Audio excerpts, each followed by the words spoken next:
Oh ho ho. Now don't lie, you've had a Shasta. But did you know Shasta was an Indian tribe? I didn't, to be honest with you. Until I found this document, this newspaper clipping from 1892. And it says the 400 Indians on the Grand Ronde Reservation originally represented the following tribes: Umpqua, Calabulas, whatever. Oregon City was a tribe. Rogue City, whatever. Cal Creek's tribe. Shastas. Okay? And they were talking about intermarrying with white tees or whatever. But without getting into that, it's still Shasta. So I had to go look this up. Like, Shasta, you know how many Shastas I drank when I was young? You know how many Shastas in college? Especially that green one. I think it was like green apple, but it was like red color on pinkish color. Tastes like candy, like straight candy.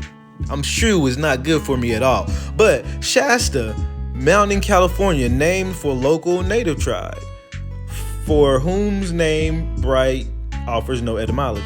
So they don't have any etymology, but the name of the tribe was called Shasta. That just lets you know they couldn't have got the name from anywhere else other than the tribe, because it has no history. I found this, which is the Shasta Mountain. Looks almost like a big old pyramid, you know. But regardless of that, okay, and you see these mound-looking features, but regardless of all of that, okay, still an amazing structure, and they call it Shasta. Shasta's right here, inside of California, inside of California, up here. That's kind of important to me because right along here used to be flooded. The Colorado River used to extend way up here, used to have that area flooded, but that area may not have been flooded. It could have been part of the original California. So I found a website, said whatever, okay, let's see who are these people. Pretty dinky looking website. I was like, okay, not as extravagantly done as other ones, but whatever, they got a website. Let's look and see more about these people. They have one of those "we've been decimated" stories, just like the rest of them. The estimated pre-contact Shasta population in California was approximately 6,000 people. The first population decline occurred in 1830 to 1833 when fur traders spread a malaria epidemic. You know, it's pretty funny how every tribe they try to say has some kind of disease given to it by some outsider all throughout the United States, throughout all time periods. When they first came in 1492, they was given diseases. In 1500, they was given diseases. In 1700s, they was given diseases. And in 1800s, they was still giving diseases. Come on now. Do y'all take us for some fools? But anyway, okay. The adverse effects of the disease reduced the Shasta population down to 3,000. They had to figure out a way to get it down. In Scott Valley, Shasta Valley, and in the Kilo, whatever.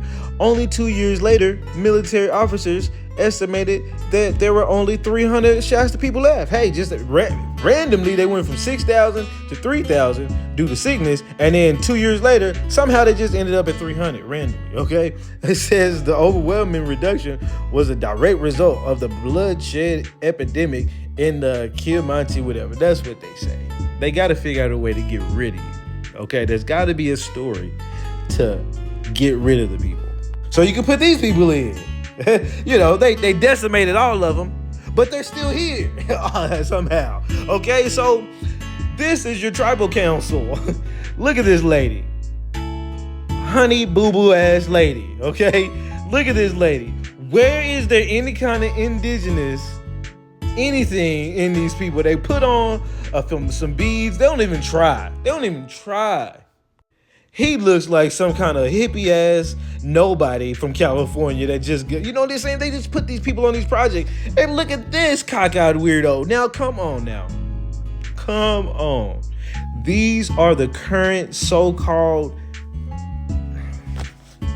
like I even found more newspaper clippings, this one being from 1852. And if you jump down here, it says, and they're talking about the Shasta Plains Indians. It says, the Indians of the Shasta Butte County are more warlike than those of any other section of the state, and they bear the most implacable hatred toward all palefaces, the course of which the Indians commissioner had pursued a reservation. But basically talk about how they was getting into it with palefaces and how much they really don't like palefaces. And even right here is another document where it talks about how Mr. McKinney had some of these Shasta Indians.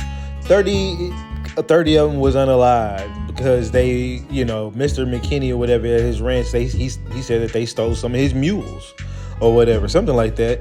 And then you go down here, it says, long story short, I don't want to read this whole thing because I don't have a lot of time, but long story short, you can read it yourself. But it talks about even more disdain that they have for these pale faces and how much they're getting into it and how much the pale faces were dealing with the Shastas coming through and taking their stuff, supposedly. And they would have to go unalive them. And here's 30 of them they took off.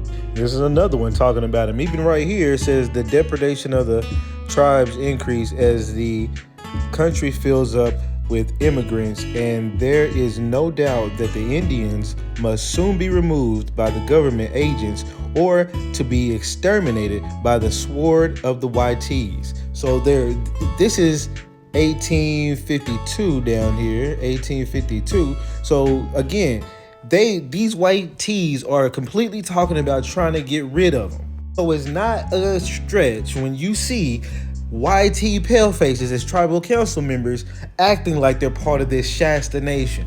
Come on now. If you believe this, and if people who still want to believe that these people, they don't understand that these people create nations. So what they do is they off your nation, and to get rid of your history, or even so you don't even think about it, they take your name and they incorporate it. Okay, they incorporate it like they do any other business, and then they put themselves as a council or a board of directors. Okay, and this board of directors council are over this corporation called Shasta Indian Nation, and they can do business as such and maybe even get government contracts or whatever the case may be. Regardless, it helps to go into the propaganda of you forgetting who you are. I'm not a Shasta Indian. My Indians come from different tribes, but whoever those Shasta Indians were, they got rid of a lot of them. And I definitely don't think it's them. They wouldn't sit here and have so much animosity in the newspaper for palefaces in the late 1800s to just all of a sudden within 100 years somehow turn into all palefaces. Quit playing with us.